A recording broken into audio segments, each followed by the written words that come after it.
sans tabou ka tiɲɛ bangi tɔgɔtigi a n'a kanubaga cɛ sans tabou l'info à la source maliyɛnw an bɛ aw fo k'aw waleɲuman dɔn a ka sans tabou émission ko ka tiɲɛ bangi tɔgɔtigi a n'a kanubaga cɛ sabula tɔgɔtigiya a tɛ sɔrɔ gansana n'i ma baara kɛ tɔgɔtigiya a tɛ sɔrɔ f'i ka kobaw kɛ ko belebelebaw ko minnu n'a bɛ se ka jamana bɔ nɔgɔ la n'a bɛ kɛ sababu ye fana ka se ka faamuyali caman don jamana kɔnɔ aw k'o tɔgɔtigiw n'o ye dɔnkilidalaw yɛlɛkomaw politikimɔgɔw a kɛra maa o maa ko tɔgɔ b'i la jamana kɔnɔ k'an ye ŋunuŋunukan dɔ mɛn i kan yanni an ka a kuma fɔ an ni ɲɔgɔn cɛ maliyɛnw sans tabou équipe anw bɛ se o tigi ma k'a ɲɛɲini k'a dɔn a ka se ka walawalali kɛ a n'a ka tɔgɔtigiw ni ɲɔgɔn cɛ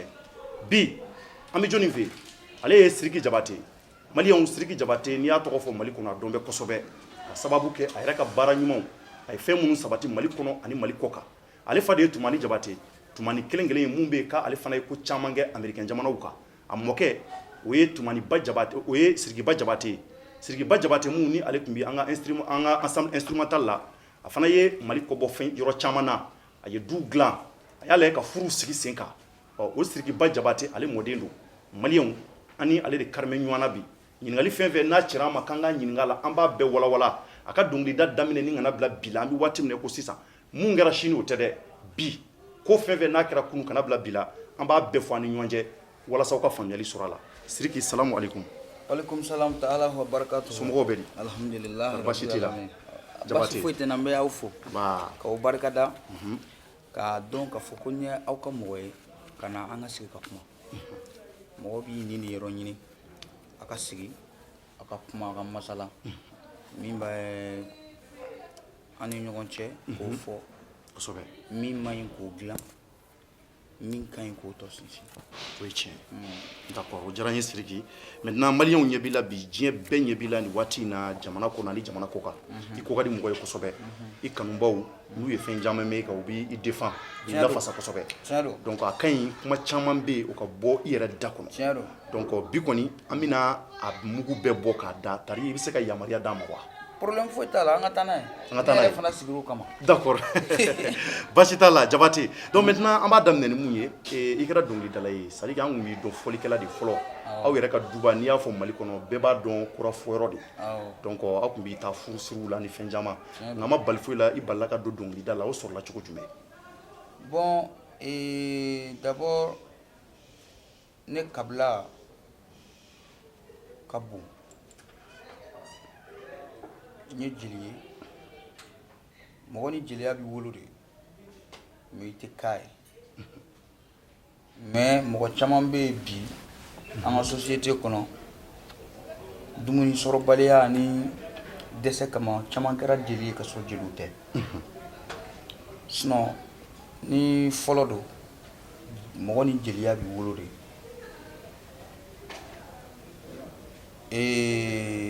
jeliya yɛrɛ fana kɔrɔ ye mun ye n'i ko hadamaden yɔrɔ jeli min bɛ jeli min bɛ tɛmɛ mɔgɔw farikolo ni ɲɔgɔn cɛ voilà n'i y'an ka société kɛ hadamaden ye sisan jeli min b'u ni ɲɔgɔn cɛ o de ye jeli ye le lien yɔrɔ jeli bɛ a bɛ don yɔrɔw ni ɲɔgɔn cɛ a bɛ fasaw ni bon jeli min bɛ ni i y'an ka société par exemple sisan ka Mali kɛ hadamaden ye jeli min b'a kɔnɔ o de ye jeli ye d'accord yɔrɔ o jɔyɔrɔ belebele bɛ hadamadenya la kosɛbɛ bon jeli nafa min bɛ hadamadenya la jeliya nafa bɛ an ka société kɔnɔ ten maliyɛnni kɔnɔna la ten d'accord donc c'est comme ça bon ne Sidiki Jabate bɔra olu de la k'a daminɛ depuis Gambie ka bɔ ka na Bamako ala barika la ka na n yɛrɛ sɔrɔ cɛman n wolola o kɔnɔ k'a sɔrɔ n fa ye jeli n ba ye jeli o fa ye jeli o ba ye jeli o fana fa ye jeli o ba ye jeli n kabila fɔ ka di kojugu parce que n fan fila bɛɛ la n ye jelikuntigi de n fa y'an fan n ye jelikuntigi ye n ba y'an fan n ye jelikuntigi ye ka daminɛ Jamusa Sumano ka na n tɔgɔma Sidiki la ka na Bala Jabate la a ka ca donc olu bɛɛ tun ye jelibaw ye minnu jɔyɔrɔ tun ka bon kosɛbɛ voilà jamana kɔnɔ ani société kɔnɔ bon ala y'a kɛ n mɔna ka min sɔrɔ n ka so o ye fɔli ye mais dɔnkilidalaw b'an par exemple n tanti fana jeli ala ka hinɛ la o de tun b'an sigi k'an dege dɔnkilida la a tɔgɔ tanti fanta jeli jabate tanti fanta jeli jabate o ye n fa kɔrɔmuso ye ala ka hinɛ la ala ka lahara sɔn suma ni silamɛ su bɛɛ ami ami n ka okɔlidenya la n y'a daminɛ yen depuis k'i to école la awɔ yɔrɔ tisɛ n'an bɛ ekɔli la yan sisan denmisɛnninw bɛ kulonkɛ dɔw fara ɲɔgɔn kan inter école les inter école la bon ne de tun ye depuis n fitinin n ma kɛ mɔgɔ dogolen ye quoi ne ye n ka ekɔlidenya bɛɛ kɛ franco arabe de la Bamakɔ yan Bamakɔ yan Tunkurubu franco arabe min filɛ yan ne ye n ka ekɔlidenya bɛɛ kɛ yen de bon à travers ça an kun bɛ sketchiw ni fɛn minnu fɛngɛ a dɔnkilidala n'a kɔrɔfɔla tun ye ne ye donc depuis o waati i ye donc ne nana tɔgɔ sɔrɔ ekɔli la ten ko jeliba jeliba jeliba ekɔli jeliba ekɔli jeliba ekɔli jeliba bon ni fɛn fɛn bɛ kɛ an bɛ taa concours kɛ ala ni alakira barika la an tun b'a gagner n bɛ nana ye depuis o waati walayi o ni sisan cɛ o bɛ san joli bɔ bon ni sisan cɛ a jateminɛ depuis an ka primaire ni an ka deuxième année o ka ca ni san ta ye yɔrɔ o ka ca ni ayi o ka ca ni ne yɛrɛ san bɛ san 27 la bi 27 ans i y'a faamuya donc ne taara école la à l'âge de 4 à 5 ans tu vois donc a daminɛ olu la ka na se 9e ma ka fɛngɛ n ma deli ka redoubler o la n ye concours de kɛ n ye concours jɛ siɲɛ fɔlɔ la ka sɔrɔ ka concours kɛ siɲɛ filanan la ka sɔrɔ ka jɛ a sɔrɔ i ye kuma faamuya voilà donc pour être bref olu wagati ninnu na n ye concours kɛ i n'a la siɲɛ fɔlɔ la n y'o jɛ mais après n tilala ka fila quoi bon à travers ça n yɛrɛ nana ɲɛɲini k'an dege fɛn wɛrɛ la min n'an ka kɔra tɛ kelen ye n wulila ka kɔra sɔrɔ an ka du kɔnɔ n degero de la depuis fitinin n ye n ka concours ni n ka fɛn ninnu bɛɛ sɔrɔ n'o de ye école ninnu na mais n nana voyager avec Vieux Farka pour une première fois n taara on était parti à Priva Vieux Farka Ali Farka Touré awɔ Ali Farka denkɛ awɔ donc an bɛɛ lajɛlen bɔko fɔlɔ an taara Priva an taara festival dɔ kɛ ka segin ka na donc an taara o kɛ j'ai vu beaucoup de choses donc j'ai jugé nécessaire ka essayer ka biti fɛn ninnu kɛ a jarabi nana donna quoi i y'a faamu a jarabi nana donna mais j'avais pas le maître donc o kɔnɔna la n tun bɛ n sigi télé de kɔrɔ an ka Trace TV ninnu MTV Base ninnu ani chaîne minnu bɛ yen ko musique bɛ ja la o wagati y'a sɔrɔ Africa su heure dɔ mana se foyi tɛ ja la ni musique tɛ tiɲɛ don i m'a faamuya donc ne tun b'olu lajɛ n b'a essayer ka segin olu kan ani an ka rap musique ninnu minnu bɛ yen minnu bɛ diɲɛ minnu kun ka d'an ye i n'a fɔ Jarul ka musique i n'a fɔ DMX ka musique i n'a fɔ Ausher ka musique i n'a fɔ Fat Joe ninnu ka musique Fat Joe Jay-Z ninnu voilà waati ninnu ka di kosɛbɛ voilà mais sisan denmisɛnninw t'o dɔn voilà donc sisan ne tun b'a essayer ka segin olu ka musique kan i y'a ye n bɛ segin a kan après n b'a essayer n bɛ segin a kan après n b'a essayer bon n fa nana lajɛ k'a fɔ k'a ka di n ye a nana essayer ka minɛnw san ka di yan a y'a minɛn ninnu ɲini ka di yan i y'a ye a y'a minɛn ninnu ɲini ka di yan mais n b'o kɛ wagati min na a y'a sɔrɔ n tun ye INA concours kɛ siɲɛ fɔlɔ la n y'a jɛ n tilala ka INA concours sɔrɔ bon a y'a sɔrɔ komi n y'a f'i ye cogo min na an tanti de tun b'an dege dɔnkili ni fɛn ninnu na mais ala ye n dɛmɛ n nana machine baara in faamu n kɛlen ka machine baara in faamu n kun bɛ mɔgɔw dɛmɛ ala barika la c'était pour le plaisir an filɛ yɔrɔ min na tan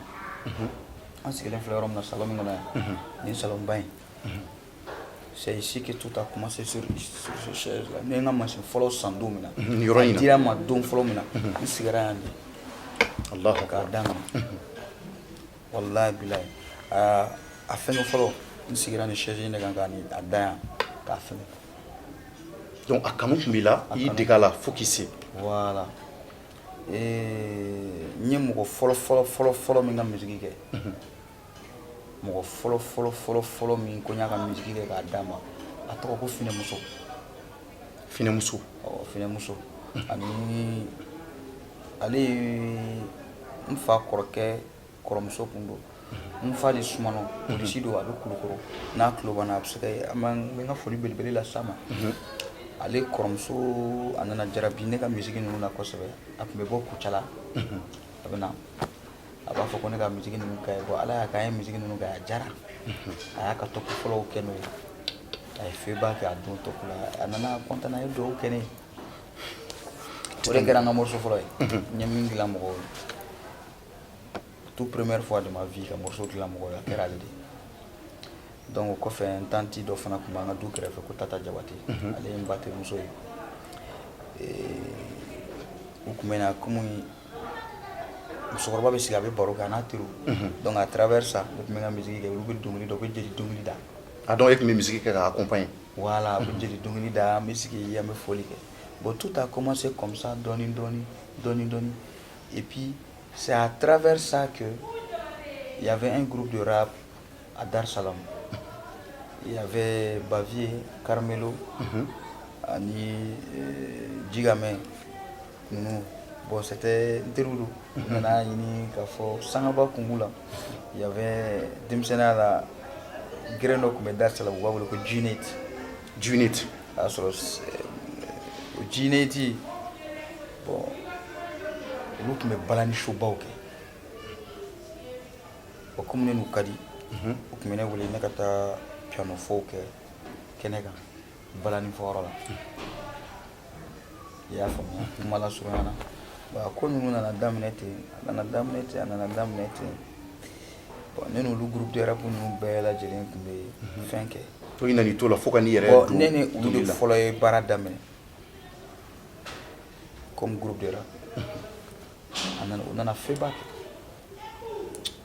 Et après, Allah nana ni Ibrahim ndo nyona. Ando na nyona jori. Abora kai. Iba bora kai. Atara mamzo fe. Parce qu'il était après kaya desra ka kalani. Musique dianya kumbala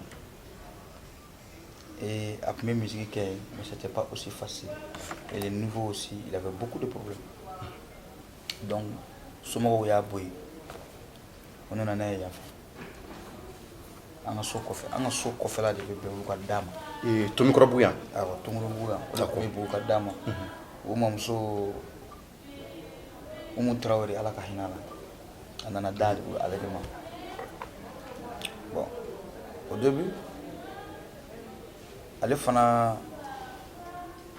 kɔrɔmuso dɔ tun bɛ yen a dɔgɔnin plutôt a dɔgɔnin dɔ tun bɛ yen bon yɔrɔ ni ye tendance dɔ sɔrɔ carré kɔnɔ fɛnw kɔnɔna la ni ye denmisɛnninya la ni makaman b'i la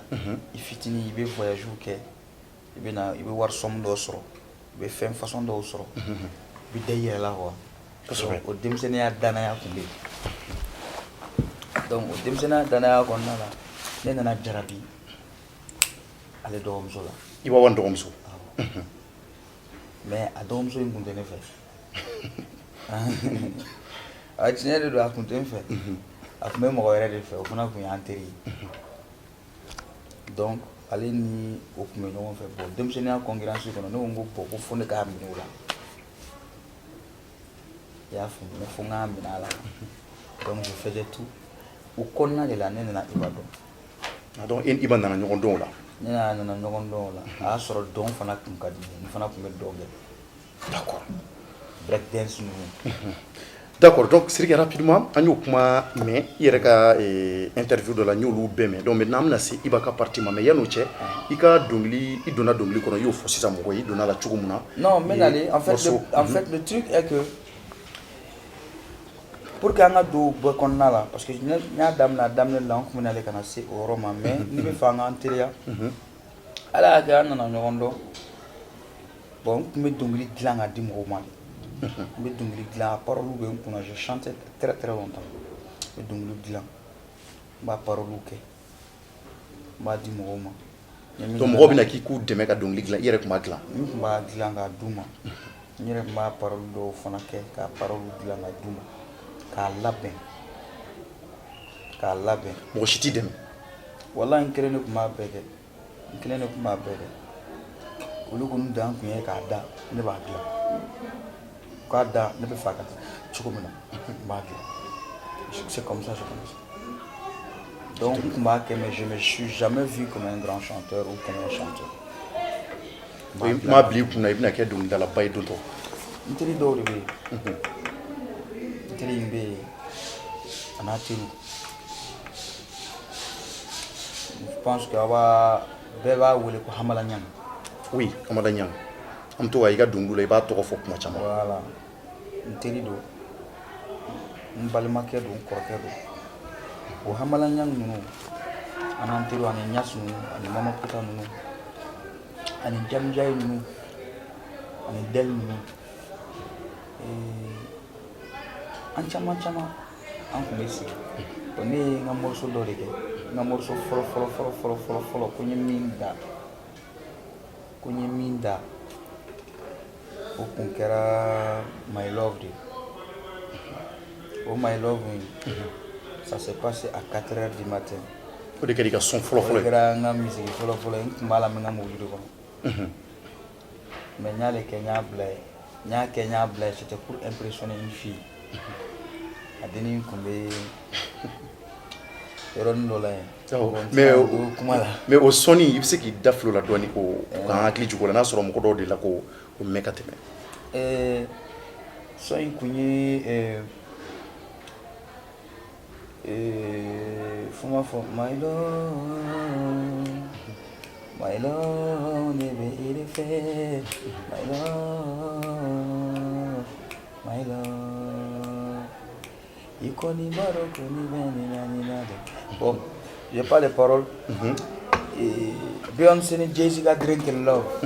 Drink in Love yɛlɛmalen de kun y'o ye bamanankan na d'accord bon n y'o kɛ après n tun b'a lamɛn n ka mobili de kɔnɔ i y'a faamuya j'avais un Mercedes C donc n tun b'a lamɛn n ka mobili de kɔnɔ ala nana kɛ n ɲɛna fɛn dɔ da ko jarabi la kasimani Manoga kasimani baby me bon n y'o da n tun b'a lamɛn n ka mobili de kɔnɔ bon n y'a passé n terikɛ dɔ de n y'a kala n terikɛ dɔ de k'a lamɛn donc i m'a dabɔ ka ayi dɛ n m'a dabɔ k'a cari dɛ n terikɛ o de y'a ta après ne tilala k'a envoyé Hamala ninnu ma donc an tun b'a lamɛn donc n terikɛ dɔw bɛ yen minnu ma furu olu tun b'a passer u ka musow ma i b'a dɔn ko morceau in tacogo bɛ de filɛ donc ko in nana ta o y'a sɔrɔ mɔgɔ caman tun tɛ hɛrɛ dɔn fɔlɔ mais son diya n ye voilà son diya n ye mais y'a sɔrɔ dɔnniya min bɛ yen o dɔnniya ye min ye ne bɛ bɔ n bɛ taa n ka tournée la n bɛ n ka kɔra fɔ n ye Sidiki Jabate ye Sidiki kɔrɔba mɔden Tumani denkɛ don i y'a faamuya après il y avait aussi quoi ne ni Iba bɛ baara min kɛ Sidiki bɛ biti dilan mɔgɔw ye Sidiki de bɛ se biti dilan na Sidiki bɛ Iba dɛmɛ Iba ni Sidiki bɛ ɲɔgɔn fɛ u bɛ rap kɛ ɲɔgɔn fɛ o fana tɔgɔ tun bɛ yen o y'a sɔrɔ o tɔgɔ fana tun bɛ yen voilà donc ala n'ala kɛra barika la a nana ko nana don ko la donc o public ninnu nana wuli mon tout premier concert je l'ai fait au Babemba au cinéma Babemba ouais mɔgɔ fɔlɔ min y'a kɛ o ye Abu Gite de Abu Gite Africa Scène Abu min Gite bɛ Bama Art kɛ donc ale de fɔlɔ y'i ka concert kɛ Bamako yan fɔlɔ Babemba la o y'a sɔrɔ mɔgɔ caman ma girin kan ka daana k'an ta ka concert kɛ n ye mɔgɔ fɔlɔ min y'o kɛ n ye Bamako yan o ye Abu Gite de i hakili b'o o année la bon hakiliba t'a année la mais je pense qu'il y a de cela à peu près 7 ans ou 6 ans, je pense, au concert. Ouais, au concert. D'accord. Même plus. Ok. Mais alhamdulillah, je fais folie belebeleba bila fana ye. An kɔrɔkɛ ɲuman don. an ka mɔgɔ ɲuman kosɛbɛ d'accord donc o ɲininkali ninnu diyara n ye kosɛbɛ Sidiki an hakili la an filɛlibaw ye faamuyali caman sɔrɔ o la d'accord donc Sidiki rapidement maintenant n bɛ fɛ ka don i ka dɔnkili dɔ la i don waati ne yɛrɛ ye mun mɛn fɔlɔ ni o diyara ne ye kosɛbɛ a ye ne touché bon depuis i y'a fɔ ko an ka na émission kɛ i sɔnna an ka na interview k'i kun ne ye mɔgɔ caman ɲininka caman fana y'a fɔ ko dɔnkili in diyara u ye kosɛbɛ ni o kɛra i ko e wulila don dɔ la ko i bɛ taa INA la ko i ye fɛn caman fɔ n'i ye kuma in daminɛ lamɛn i b'i kɔrɔtɔ musique in ka ban ɲɛ la mais i bɛ kuma dɔ fɔ i ko k'i taara INA la k'u ma sɔn i ka piano kɛ ko parce que k'o k'e tɛgɛ ma dafa tari kuma in ye tiɲɛ ye wa tiɲɛ don o kɛra cogo di kɛcogo ye min ye a ma dabɔ kumakan jugu kama mais a don a ye ne tɔɔrɔ a ye ne fa tɔɔrɔ donc a kɛra dɔnkilida kuma tɛ dɔnkilida kuma tɛ an ka monsieur dɔ de tun bɛ yen ko Fɛrɛna Kulubali ale de tun bɛ piano cours kɛ dans la logique a ma nkalon tigɛ dɛ a ye tiɲɛ de fɔ dans la logique n'i bɛ piano fɔ i tɛgɛ dafalen de b'a fɔ mais i bɛ se k'a jouer mais i t'a dafalen jouer parce que a bɛ se ka kɛ i mago bɛ jɔ fɛn dɔw la k'olu jouer i tɛ se k'olu sɔrɔ parce que nin tɛgɛ in t'a la mais e dun b'a kɛ ka ɲɛ nin waati in na an bɛ nalen o donc sisan n'i bɛ INA la instrument fila de b'i bolo tu as un instrument traditionnel et un instrument moderne moi j'avais choisi comme instrument moderne le piano ne tun y'o de choisi mais comme kɔrɔ ye n ka instrument traditionnel n y'o choisi i y'a faamuya bon donc a yirala k'a fɔ ko n tɛ se ka piano kɛ ka ko bɛɛ ko ka ko bɛɛ to monsieur ko ko non k'a tɛ se ka kɛ ne fa yɛrɛ ka wuli ka taa hali directeur voir ka fɛn bɛɛ kɛ a fɔra ko non k'i tɛ se ka kɛ ko non ko n tɛ se k'a kɛ donc à travers ça j'ai étudié la batterie ne ye batterie de kalan INA la donc i bɛ se o fana na comme mon instrument moderne i y'a faamuya d'accord donc o kɔfɛ tellement que piano kanu tun bɛ n na n fa ye piano dɔ de san a ka piano fɔlɔ ye a tun tɔgɔ ko Ahmed Fofana donc a ye piano kelen san ka di ne yɛrɛ ma o piano a b'a san ka di yan don min na ko n den Ala ka bon a y'a fɔ ne ta ko n den Ala ka bon jɔnni y'o fɔ i fa n fa de y'o fɔ ne ye a ko n Tumani Jabate awɔ a ko n den Ala ka bon a ko n bɛ dugawu k'i ye Ala k'i dɛmɛ Ala dun ye n dɛmɛ donc o kɛra fa ka kumakan ye wallahi a ye piano in san ka di yan don min a ye kumakan fila min fɔ n ye o de ye nin ye a ko n den Ala ka bon a ko n bɛ dugawu k'i ye Ala k'i dɛmɛ Allahu akbar a y'a fɔ n ye tan c'est là que tout a commencé biti dilan o fɛn o a bɛɛ bɔra o yɔrɔ de la minɛn ninnu sanni a bɛɛ bɔra o fɛnw de la mais en réalité mun yɛrɛ y'i sɔrɔ an y'a mɛn k'i fitinin ko accident kɛra tari kuma ninnu ye tiɲɛ ya bon mɔgɔ ye manamanakan caman fɔ ouais an b'an yɛrɛ kɔrɔ dɔw ko n taara n tɛgɛ de di pour voilà que ka sanga sɔrɔ an yɛrɛ y'o mɛn bon dɔw ko n bɛ Illuminati de la dɔw yɛrɛ ko n bɛ jinɛ ko ninnu ni fɛn ko ninnu de la an ye nin bɛɛ mɛn bon bɛɛ b'i ta fɔ Ala ye da di bɛɛ ma i sago ye min ye o de i sagoya b'a la quoi min ka di i b'o fɔ quoi mais i bɛ min fɔ ani tiɲɛ ça fait deux fana quoi kosɛbɛ ani Facebook i bɛ mɔgɔw bɛ min sɛbɛnnen mɔgɔw kan ani min ye diɲɛlatigɛ la tiɲɛ ye ça aussi ça fait deux i m'a faamuya bon sisan je te raconte une histoire ok ne tɛgɛ Ala ye diɲɛ don o don da ne ka idole ye n fa de quoi moi mon idole ne fa de don ma star c'est mon père j'ai des collègues artistes mais ma star c'est mon père parce que n mɔna k'a ye n bɛ ka kɔrɔbaya wagati min na mobili caman tun b'a bolo mobili camanba de tun b'a bolo i y'a faamuya nɛgɛ tun ka d'a ye kojugu donc o Mercedes dɔ tun b'a bolo wagati la o de kun y'o Mercedes fana ka laban de kun y'o ye sɔgɔma o sɔgɔma il avait un chauffeur qui s'appelle Madouni a bɛ Tomorobugu halisa donc o de kun bɛ mobili ninnu chauffer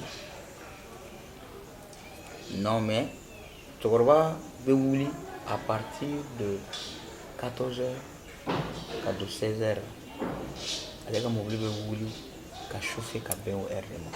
o de kun y'a ka mobili ye o heure la a sɔrɔ mobili ɲɔgɔn kelen pe de kun bɛ Bamakɔ yan et mobili in san mobili in kun bɛ da la chaque fois a bɛ chauffer mais nin don courant de bɛ mobili kɔnɔ courant min b'a kɔnɔ n'a bɛ munumunu o courant in yɔrɔ n'i ye maliyirini n'i ye mobili jɔ kɔ ka capot dayɛlɛ filaburu tɛ jigin a kɔnɔ filaburu bɛ jigin bon ne ko n ko n bɛ n tɛgɛ don ka filaburu de ta a y'a sɔrɔ mobili wulilen tɛ donc filaburu bɛ fɛn de kan bon komi a binna ne ye n tɛgɛ kɛ ka courant de minɛ quoi mobili courant in minɛ donc ne chauffeur kɛ fana ma ne y'a sɔrɔ capot wulilen don ale ye mobili wuli a kelen ka ale tun t'a dɔn e bɛ yen awɔ ale ye mobili wuli dɔrɔn tɛmɛko kelen dɔrɔn a ye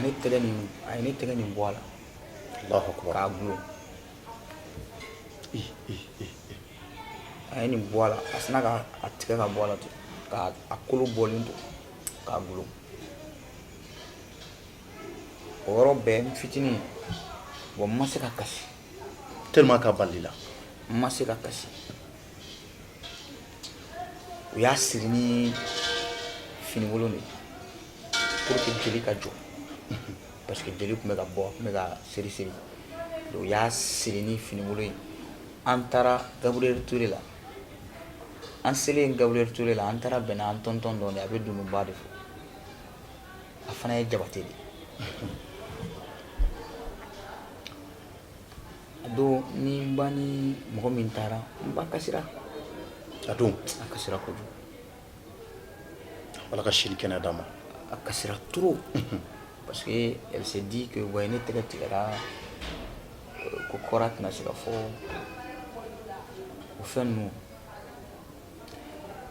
Allahu alam ani cɛkɔrɔba dɔ kun sigilen bɛ yen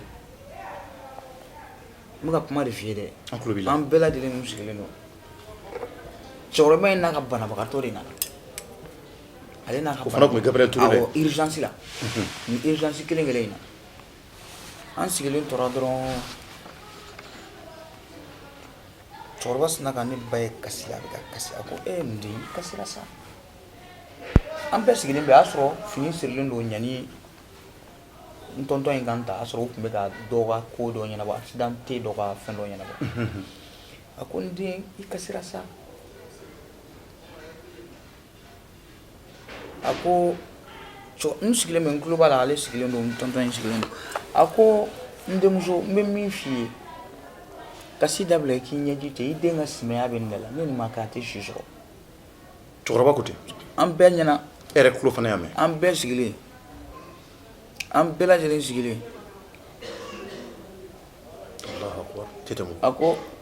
i den ka simaya bɛ nin de la ne nin ma k'a la a tɛ si sɔrɔ elle a pas compris an si m'a faamu an bɛɛ cɛkɔrɔba kɛ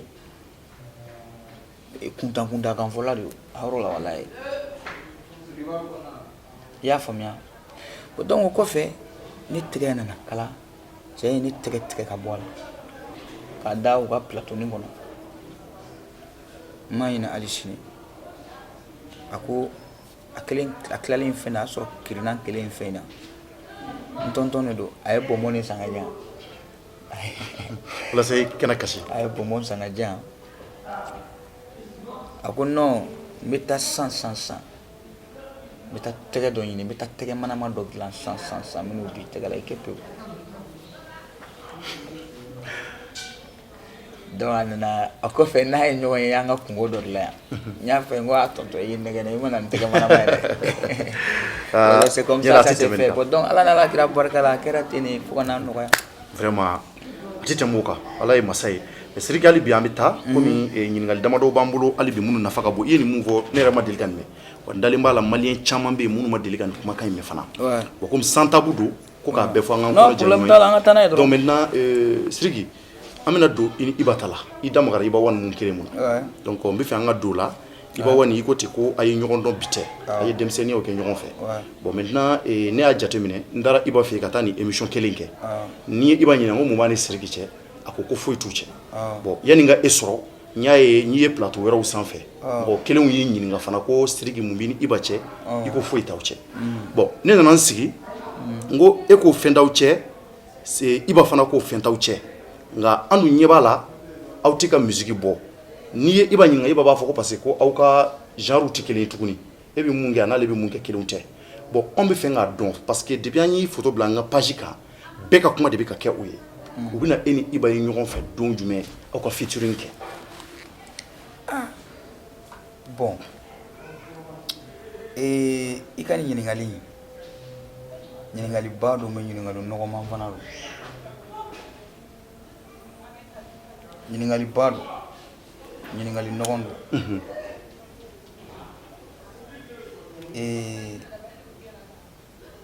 ne tɛ Iba jate jugu ye artiste ya milieu kɔnɔ i ye mɔgɔ mɔgɔ dɛmɛ k'a kɛ fɛn o tɛ se ka k'i jugu ye quoi n bɛ segin a kan ne ni Iba ye ɲɔgɔn dɔn cogo min na yɔrɔ n kun jarabilen don a dɔgɔmuso de la ala nana k'an nana don ɲɔgɔn na o don ɲɔgɔn na kɔnɔna la Iba mamuso kalan de kun ka d'a ye a kun tɛ musique fɛ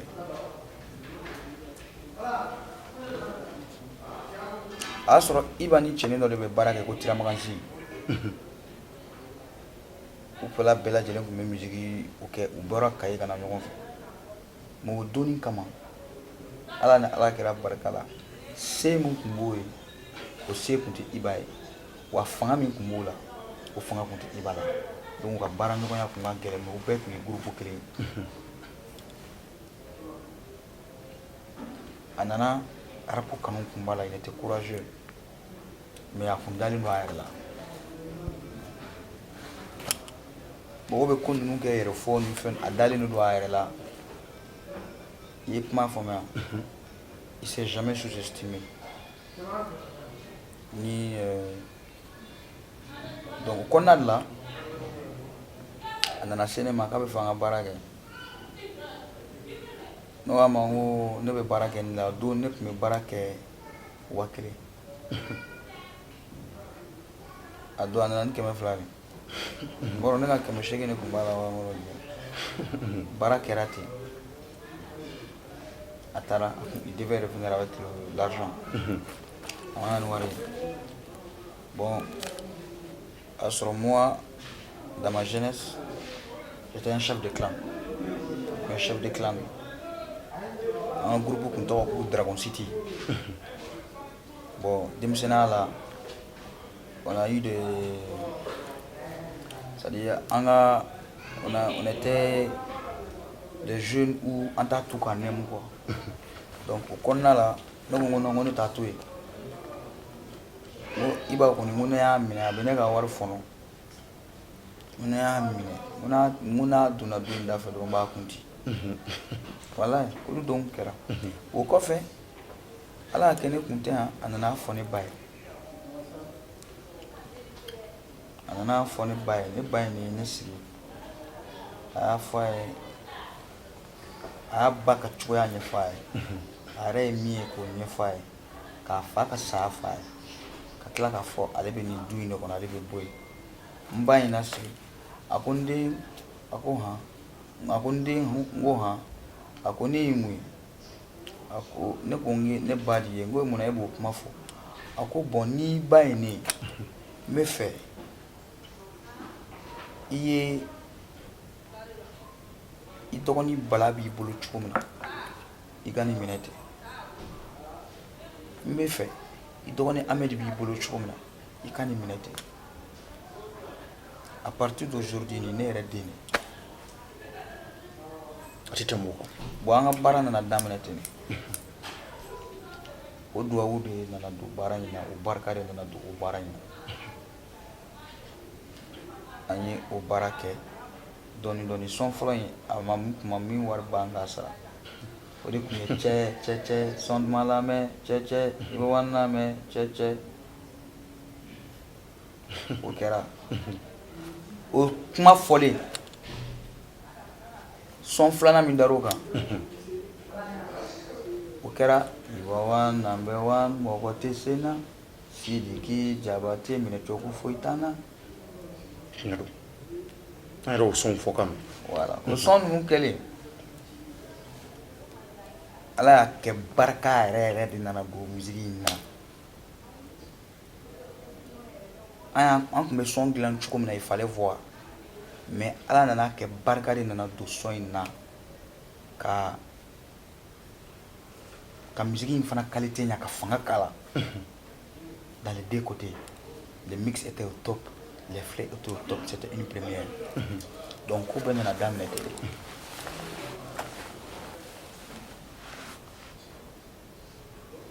ko bɛɛ nana daminɛ ten bon bref pour être très bref bi ne ni Iba bɛɛ b'i ta fan bɛɛ b'i ta fan bɛɛ b'i ka vie kɛ je ne suis pas quelqu'un qui est là à parler de lui comme k'a tɔgɔ jugu fɔ ni de ça loin de là j'ai rien contre lui et comme il a dit il a rien contre moi mais comme il n'y a fɔ cogo min na bɛɛ n'i ka sira don bi ne Iba ko e ma k'a fɔ k'an tɛ style kelen kɛ bon ne bɛ se k'a fɔ n ko o ye kuma ye i ko parce que i y'o question de fɔ n ye i ye kuma fɔ ten de sinon ne bɛ min kɛ ani kunu alhamdulilayi man jan ne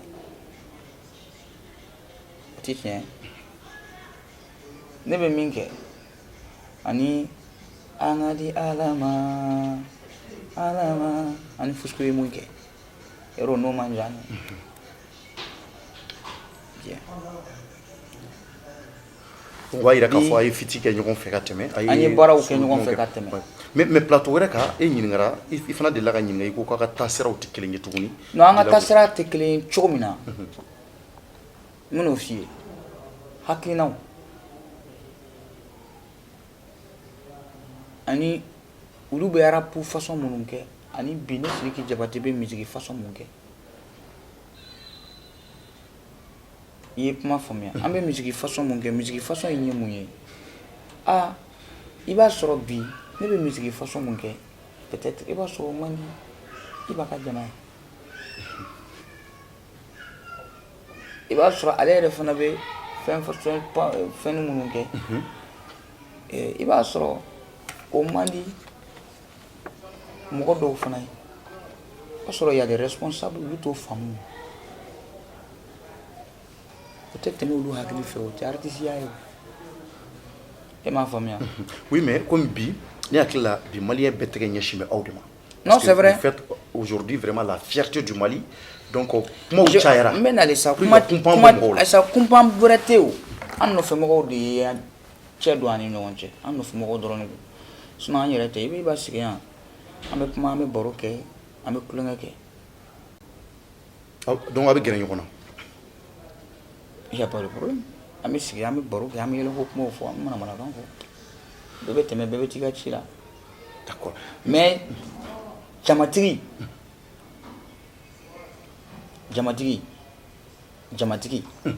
ni jama b'i kɔ jama bɛ e kɔ jama bɛ ne kɔ le plus grand problème o ti jamatigi yɛrɛ ye mais zana la an bɛ fɛn dɔ fɛ ko fama man jugu kɛrɛfɛ mɔgɔ ka jugu o tɛ parce que mɔgɔ minnu b'an ko o man ɲi non chacun défend l'intérêt de la personne ou de min fɛ juguya tɛ moi je comprends mais c'est ça le plus grand problème sinon moi j'ai pas de problème an bɛ baara kɛ du kelen min kɔnɔ ne b'o du kelen de kɔnɔ a ye baara in daminɛ yɔrɔ min na dɛ an b'o du kelen dɔ kɔnɔ yan problème t'o baara la o problème t'o baarakɛminɛnw na wa problème t'o baarakɛlaw fana la an bɛ yan. D'accord Jabate, maintenant ni ne nga émission dɔ bɛ ko Corno Décrypte ni ne y'a essayé ka e wele k'ale wele k'aw sigi tari ne ka wele mana se ma e bɛ na wa o plateau kan. Mais j'ai pas de problème. Pour que maliyɛnw ka y'o don aw fila ka sigi a bɛ baro la an bɛ kumaw yɛlɛma ni ɲɔgɔn cɛ. Mais moi j'ai pas de problème. D'accord. Si en fait j'aurais pas à avoir des problèmes avec ça parce que je me reproche rien. D'accord. Ok, donc Sidiki, maintenant, on va faire un album Julbi. Ni wati na ka dongilida daminɛ kana bila bila. Ne ka dongilida daminɛ kana bila bila. Ne ni n fa ye album kelen kɛ. Ne ni Iba ye album fila kɛ. Ne yɛrɛ ye album kelen kɛ. Ka EP kelen fara o kan. Album nani? D'accord. Mon actif. Ni album fɔlɔ min kɛ international o de nominera Grammy na. D'accord. Va yira o ko bɛ sen na. Avec le papa. Oh non. O nominera Grammy na. Avec le papa. A y'a sɔrɔ an ye double album in kɛ. Ne ni Iba. An ye double album in kɛ o fana tun bɛ yen. Ne o nominera ne ni n fa ye min kɛ o nominera. Après o kɔfɛ n ye n yɛrɛ kelen ka album in bɔ. O kɔfɛ ani Mathieu Chedi avec Fatoumata Diawara avec Toumani mon père avec un yɛrɛ damani ye album min kɛ o kɛra français an ye victoire de la musique tɔw la ko sa in na ka na bon o kɔfɛ tuguni n bɛ ka n ka album kura de labɛn. O tɔgɔ? Album in a tɔgɔ a ma tɔgɔ sigi kala kelen kan mais ni Ala sɔnna n bɛna a tɔgɔ di aw ma mais album in bɛ nalen Inch'Allah. D'accord, Ala ko yira na. Mais an y'a ye i ka cɛsiri fɛ i ye jɔnjɔn caman sɔrɔ diɲɛ fan caman fɛ. Tiɲɛ don. O jɔnjɔn belebeleba dɔ an y'a ye i ye disque platine wa disque platine i y'o sɔrɔ. Nka an ma bali foyi la i terikɛ dɔ bɛ yen ni ale tɔgɔ ko DJ Arafat Ala ka hinɛ a la Côte d'Ivoire. An y'a ye o ka fatu la i taara a diyara maliyɛnw ye a diyara ivoiriyɛnw ye. Nka mun balila mɔgɔ caman na an y'a ye o disque platine kelen i y'o ta k'o di Arafati somɔgɔw ma. Kumaw cayara la kosɛbɛ jamana in kɔnɔ dɔw ko k'a cogo ma ɲɛ dɔw ko k'a cogo ɲɛna. Minnu ko k'a cogo ma ɲɛ e bɛ mun sɔrɔ ka fɔ olu ye bi u ɲɛ b'i la? Bon minnu ko k'a cogo ma ɲɛ ne bɛ mun f'u ye ni min kɛra i fɛ kaw fɛ ni min y'i dɔn o dɔn. Arafati m'a ka fɛ dogo ne Sidiki Jabate fan fɛ. N ye diɲɛ ko ko kɛ n terikɛ sigilen bɛ ale bɛ se ka kɛ n seere. N ye diɲɛ ko ko kɛ ne y'a wele ne mago b'a la a t'a ka manager don ne n'a ni ɲɔgɔn cɛ a yɛrɛ de tun b'i déplacer tuma dɔw la a b'a ka billet ta a bɛ bɔ Côte d'Ivoire a bɛ na ne tun b'o kɛ. Arafat? Awɔ mɔgɔ tun t'o kalama o. A tɛ tɛmɛ o kan. A nana Mali kanu ne Sidiki Jabate kosɔn a tun ye problème dɔw sɔrɔ yan wagati la a ka concert dɔw la mais a nana ye k'a fɔ vraiment ne ni karisa ka di Ala de y'an ka sira kɛ kelen ye mais mɔgɔ de fana kun don n'a b'i fɛ a b'i fɛ n'a t'i fɛ a t'i fɛ dɛ a tɛ se musalaha la ni ne kun mago jɔra a la ne bɛ taa ne y'a fɔ a ye o kelen don n'a mago jɔra n na n'a y'a fɔ n ye o kelen don. I ye kuma in faamuya. D'accord. Donc o kosɔn i ka nin question in diyara ne ye kojugu nin kan ka kɛ leçon de ye diɲɛ bɛɛ bolo. Ne tun bɛ Côte d'Ivoire walahi ne bɛ taa don min ne bɛ an ka avion ta don min ka taa ne tun ma c'est à dire saya in kɛra a fɔra n ye mais n ma d'a la tellement que a kɛra balina saya ye ne la a balila ne Sidiki Jabate la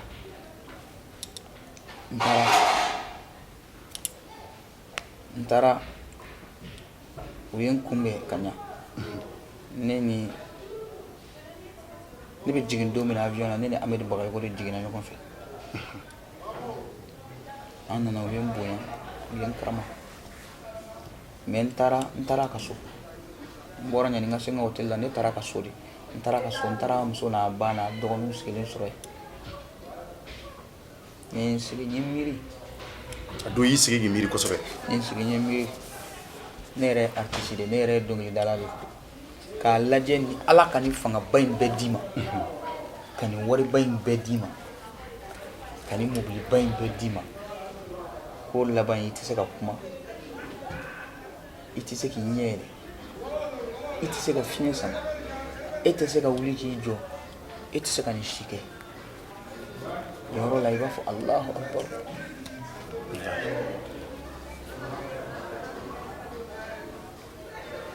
a ye ne siran diɲɛ ye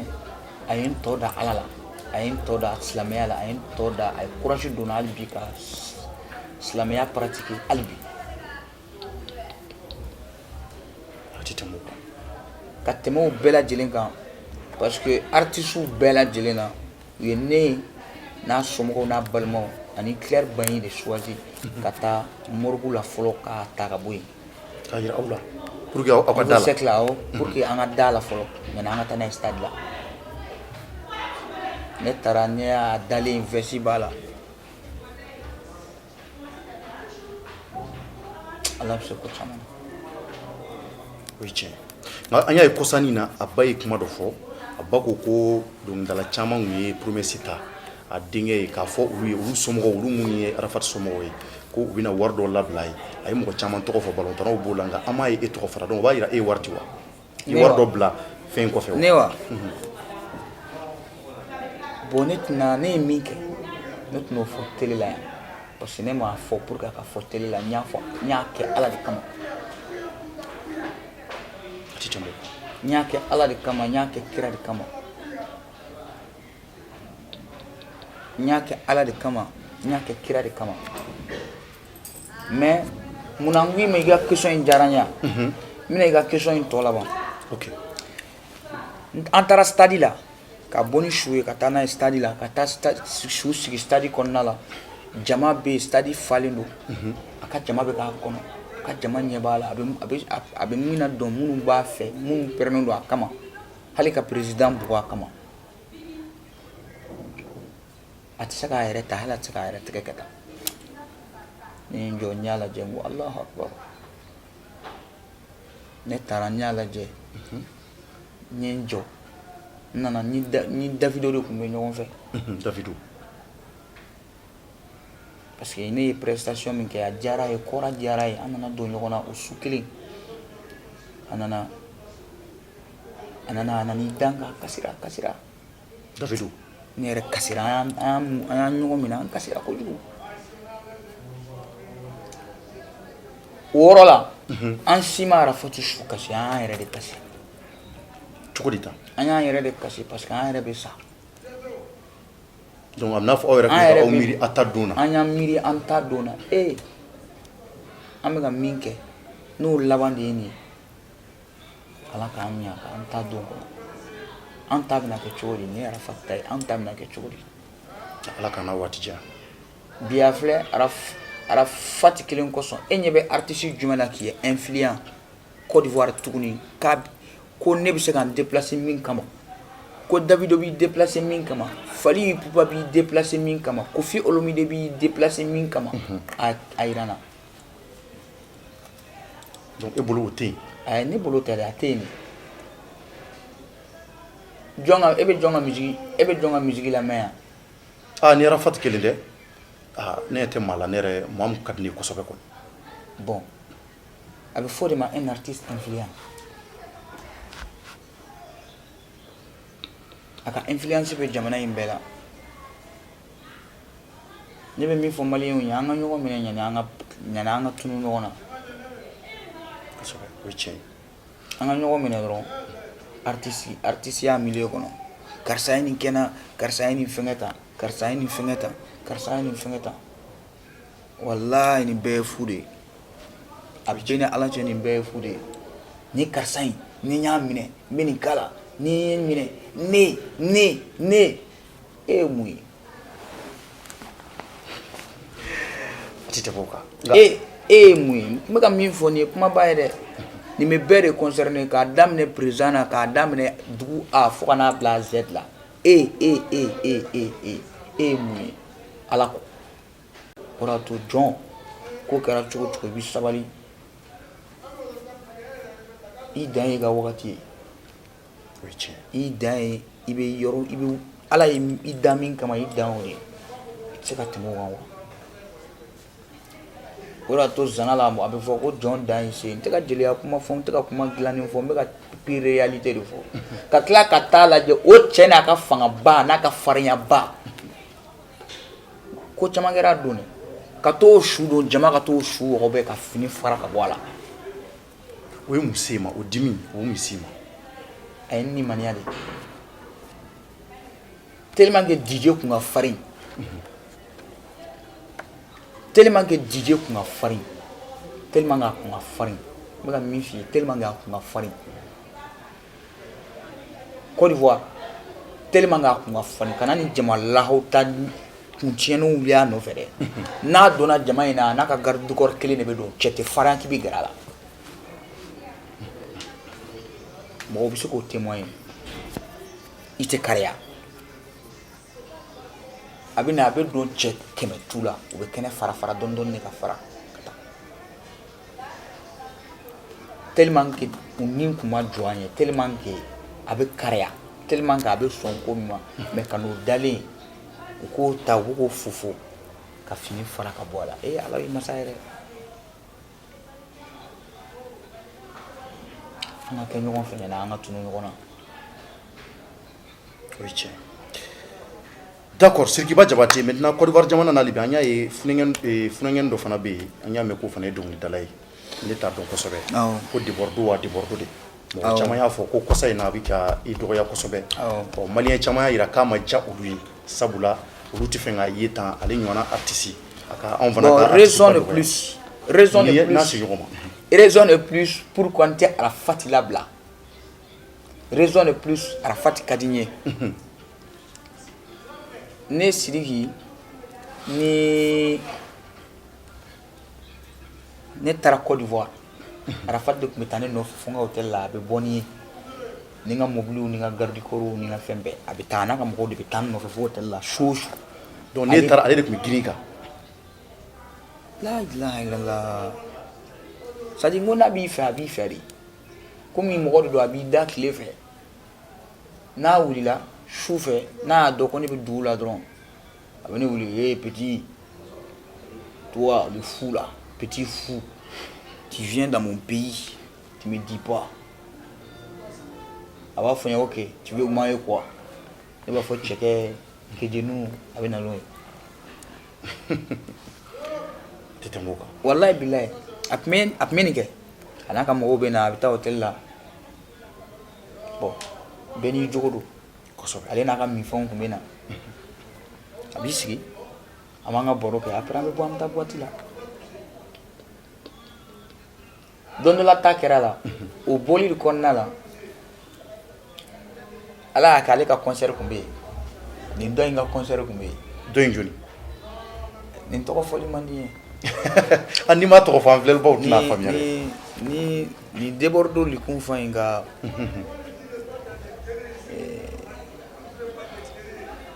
a tɔgɔ fɔli man di n ye wala ɲama de don ɲama mais i ye mun de k'a la mun n'a b'i dɔgɔya keleya dɔrɔn de don mais e ka fɛn dɔ de la ka s'a ma i ko dɔ kɛ ɲɔgɔn fɛ yan non a yɛrɛ y'a bon a ka kumaw la n ye min mɛn a ko ne t'ale bonya ko ne bɛna olu ka jamana kan ne bɛ n sago kɛ n'ale dun nana ale tɛ se k'a sago kɛ bon n dun bɛ kuma kelen f'i ye ale nana yan don min na a nana yan a su Ibiza kɔnɔna la ne ni n ka saki ne ye 1,500,000 de d'a ma a nana a ye dɔnkili da mɔgɔ tɛ yen mɔgɔ min wulila k'a fɔ k'a nana ka fɛn d'a ma anw de y'a ka ko la diya bolo ne ni n terikɛ Buye Kuyate ni an y'a sɔn wari la Buye ye min d'a ma n t'o dɔn mais a don ne ye min d'a ma o ye 1,500,000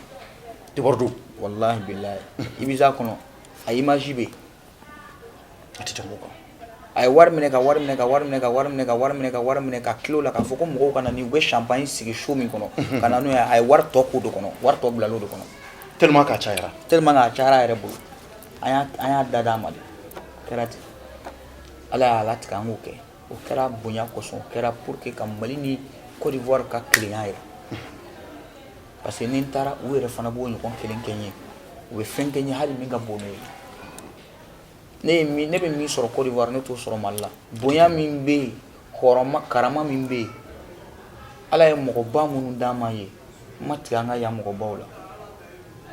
mais u bɛ min kɛ n ye ala ni alakira de b'a dɔn i ye n ka kuma in faamuya wa kosɛbɛ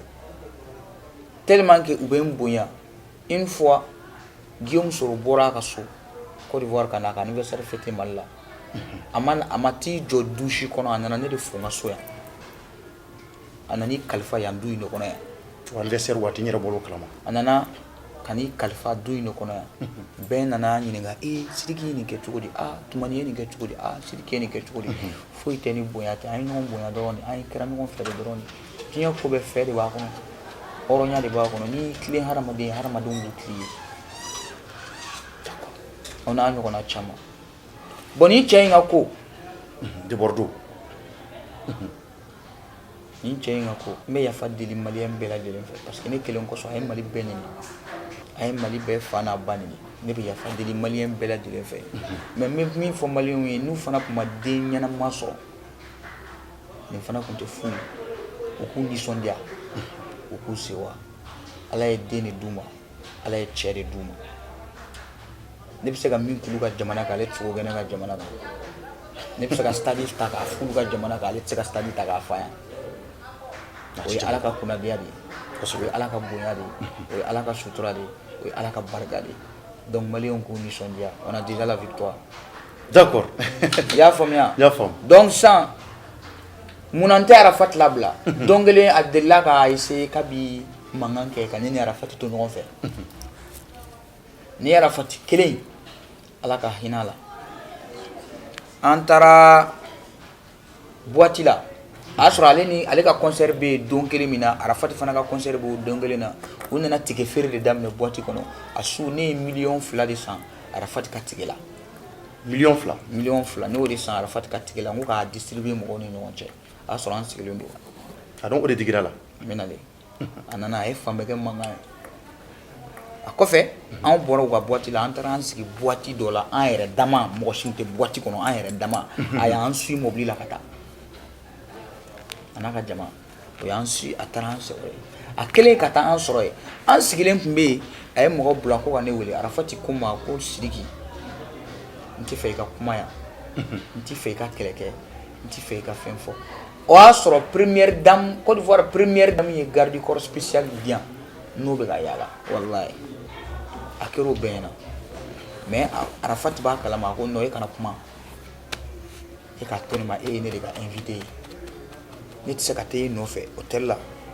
ka na ni e ye ko fɛn k'e ye sɔrɔ ne sigilen ɲɛna kɔrɔ ne de tɛ hɔrɔn ye Arafat y'o fɔ a y'o fɔ n ye a nana a ye mɔgɔ bila a nana DJ min tun bɛ ka an ka son jouer ka ne ka son jouer a wulila ka t'o DJ kama ko mun na u bɛ ne ka son jouer Côte d'Ivoire dugukolo kan donc ale ta kɛra Côte d'Ivoire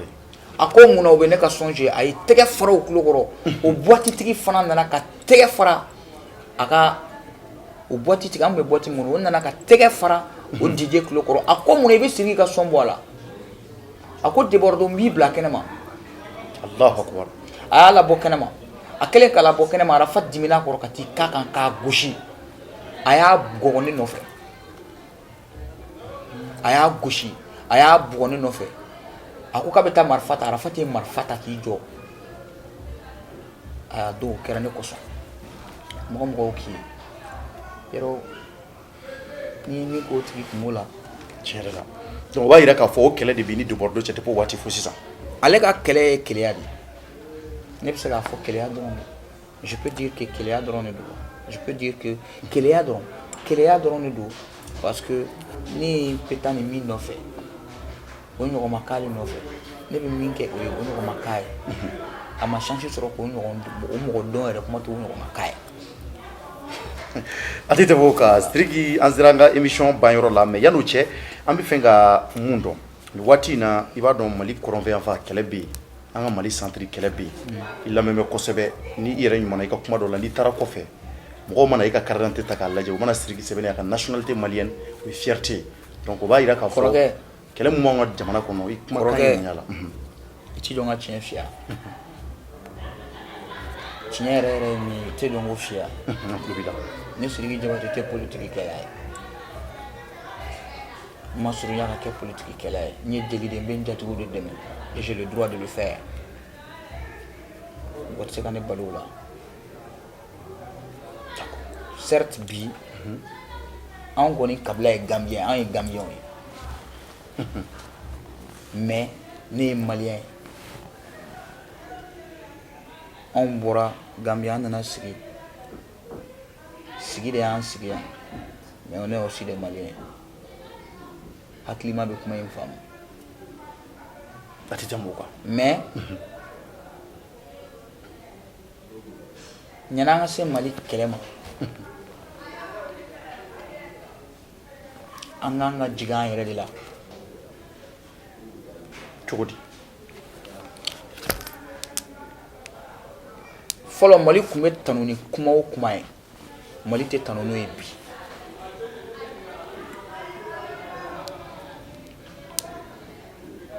folo mali kumbe tanu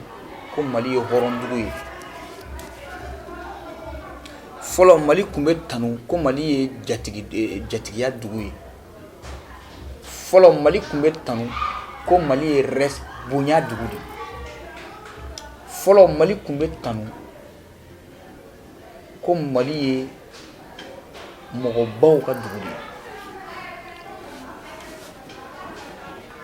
kosɛbɛ o jini malu bɛ tanu ni nin kelen pe de mali ye jatigiya jamana de ni tɔ si tɛ mali la tugun akilima bɛ nin faamuya i y'a faamuya a tɛ tɛmɛ nin kan kɔrɔnfɔ kɛlɛ tɛ se ka ban n'an yɛrɛ tɛ ɲɔgɔn fɛ minnu b'a ban n'an t'olu fɛ an ka kɛ ɲɔgɔn fɛ kelen bɛ fɛ a ka ɲa ni kelen bɛ fɛ par exemple cameraman min bɛ k'an filmer sisan ale b'a ka caméramaniya min na a bɛ mini min sɔrɔ a la ale de b'o dɔn gɛlɛya min b'a la ale de b'o dɔn mais ale kelen bɛ a ka di ale kelen ye a ka ɲɛ mais i b'a sɔrɔ 100 de b'a ko o bɛ fɛ a ka tiɲɛ o ye tiɲɛ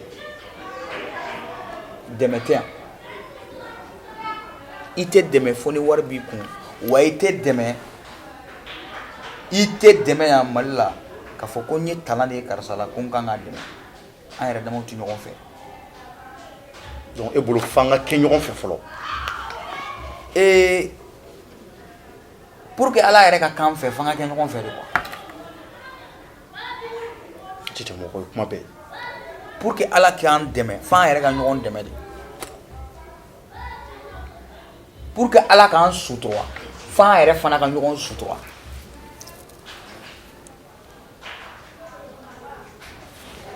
une heure de vol dɔrɔn une heure de vol a jateminɛ taa Dakar depuis i wolola i delila ka mɛn ko journaliste ye an ka karamɔgɔ dɔ nin Sénégalais ka karamɔgɔba dɔ nin i y'a mɛn e y'a mɛn k'a fɔ ko dɔ bɔra Facebook kan ka an ka karamɔgɔ nin walima ka jamana ɲɛmɔgɔ nin walima ka nin kɛ Sénégal jɔn y'a ye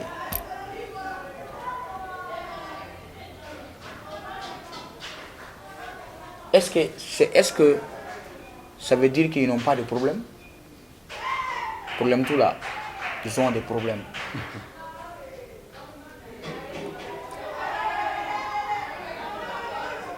Burkina a ye jɔn ye k'a ka mɔgɔbaw nin ye ci tɛ mɔgɔ o ye tiɲɛ ye Côte d'Ivoire u bɛ kuma mais an ma mɔgɔ si bɔlen ka alimamiba ɲini an ma mɔgɔ si bɔlen k'an ka moribaw ɲini an ma mɔgɔ si bɔlen k'an ka Ala y'an ka mɔgɔba minnu ladiya ka sababu d'u ma k'an ka jamana sumaya mɔgɔ si ma y'u ye k'u nɛni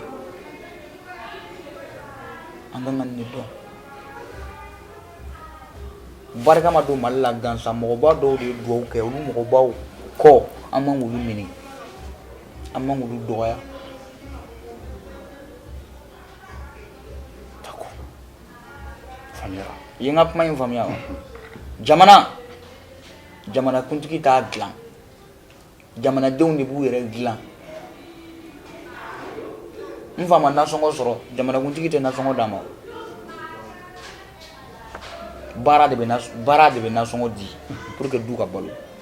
mais jamanakuntigi t'o kɛ. La guerre qui est au Mali c'est juste des guerres d'intérêt personnel.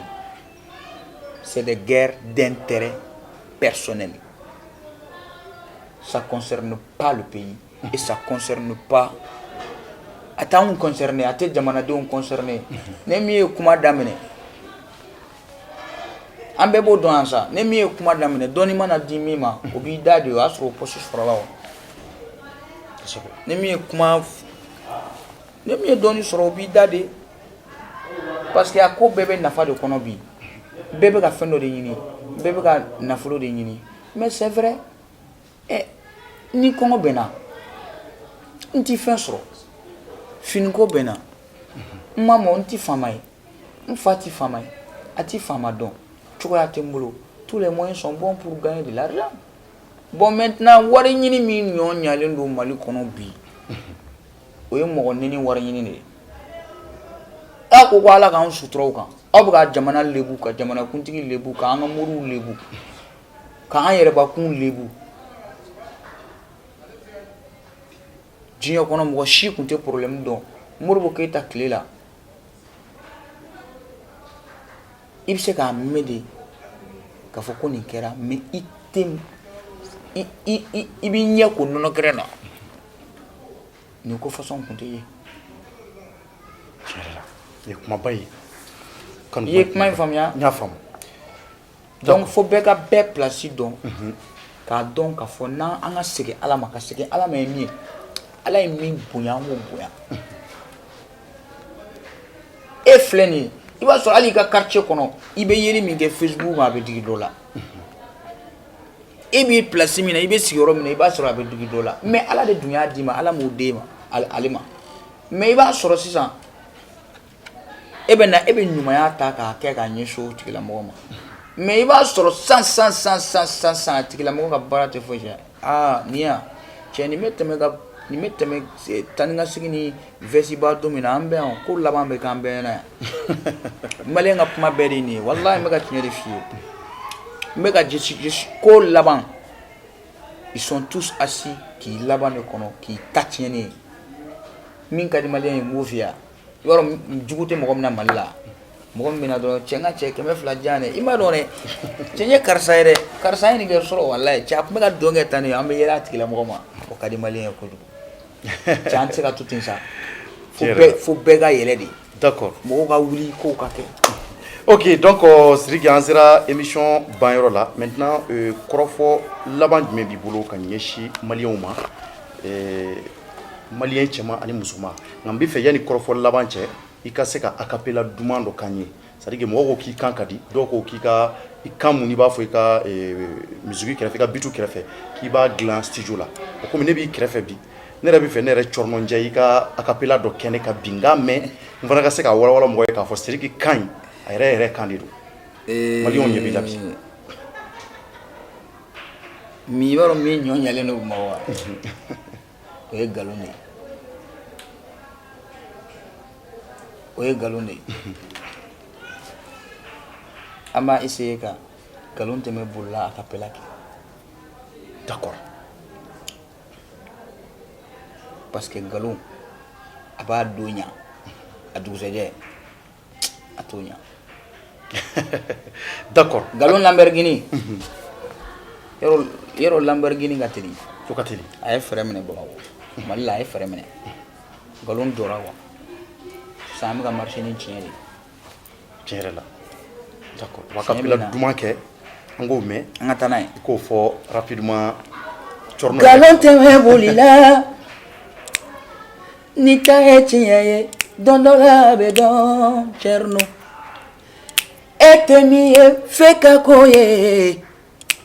galon kan o galon teme bolila ya bolila alata etiye barika etiye nyumanke etiye alata etiye barika etiye wanyumando etiye ala yambe son chogola kana galon tige ka waso cherno Bamako galote marchele nita etiye donola abe fo abe don wa abeye galote marchele galon beme kame dono tinyebe pange wa barakela te kuma bafe ni barake jinyeba don jinyeba fo jinyeba ye galote me bolila Sidiki Jabate barake galote me bolila Cherno e barake galote me bolila atete barake galote me bolila anga ibeka e barake galote me bolila ne fatumani e barake galote me bolila Mamadou Dagolo fana e barake galote me bolila Sedukani ye barake galote me bolila Bahame nyangi ye barake galote me bolila Anga baruba ye barake Leura 12 fana ye barake Karimu sumano ye barake Anga mama la fana ye barake Che galote me bolila Jabate vraiment Siriki kuma ɲɛna a jara an ye kosɛbɛ an b'i fo k'i waleɲuman dɔn. Maintenant i ka kɔrɔfɔ laban ka ɲɛsin maliyɛn cɛ ani muso minnu bɛ Mali kɔnɔ ani minnu bɛ Mali kɔfɛ.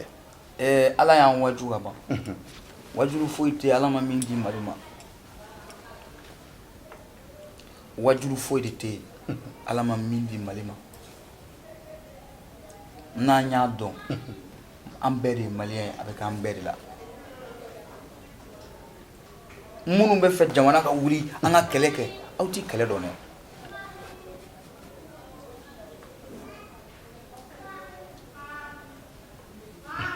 Diɲɛ bɛɛ Mali dɔnni sigi ka fɔ ni sigi ka bɛn ni sigi ka kuma de. Minnu bɛ k'a fɔ an ka kɛlɛ kɛ dɛ an ka don ta an ka bɔ ta kɛlɛ tɛ taa ka ne to a tɛ taa k'aw to a tɛ taa k'an ka minɛnw to. A tɛ taa k'an ka dɔnniyaw to a tɛ taa k'an somɔgɔw to a tɛ taa ka dɔw kɔrɔkɛ to a tɛ taa ka dɔw fa to a tɛ taa ka dɔw ba to a tɛ taa ka dɔw den to. An ka miiri dɛ Côte d'Ivoire bɛ exemple bɔ dɛ Burundi bɛ exemple bɔ dɛ. Merci beaucoup Siriki i Jabate. Ala k'an to ɲɔgɔn ye. Ala k'an to ɲɔgɔn an tɛna fama ɲɔgɔn ma inshallah wa an ye mun fana fɔ inshallah maliyɛnw ɲɛ b'an na an wuli ka jɔ sabatiya la walasa k'i wele Thierno Décrypte plateau kan ka fara Iba Wane kan maliyɛnw k'a ye k'a fɔ kosɛbɛ fɛn ti ni artiste ba fila ni ɲɔgɔn cɛ fiyewu kumaw de ŋuŋuŋu k'a bɛ dugu kɔnɔ. Maliyɛnw nin de kɛra aw tulo garisɛgɛ bi l'émission sans tabou la ko ka tiɲɛ bange tɔgɔtigi a n'a kanubaga cɛ. A sera ka ɲininkali minnu d'a ma an sera ka caman fɔ Sirikiba Jabate ni ma fili a ye fɛn caman jaabi fana. Siriki mun ni Sirikiba Jabate kɔrɔ o mɔden don Tumani Jabate den don maliyɛnw a ye fɛn fɛn fɔ hakili la faamuyali donna a bɛɛ la an bɛ dugawu kɛ jamana in Ala ka suma don nataw la an bɛ wuli ka jɔ kɛ fana tɔgɔtigi wɛrɛ an bɛ t'o fana fɛ ka t'o fana walawala pour que a ka se ka faamuyali sɔrɔ. Merci à toutes et à tous et que Dieu bénisse le Mali. Au revoir.